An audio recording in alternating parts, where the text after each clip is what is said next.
നിത്യമഞ്ച് നേരമുണ്ട് ഫർദ് നിസ്കാരം, നിത്യമായും കൃത്യമായും വേണം നിസ്കാരം.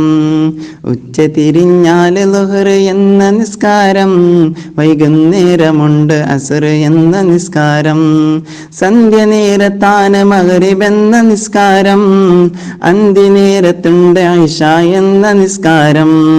പുലരി വരും നേരത്താണ് സുബ്ഹ് നിസ്കാരം, പതിവ് തെറ്റിടാതെ വേണം 5 നിസ്കാരം.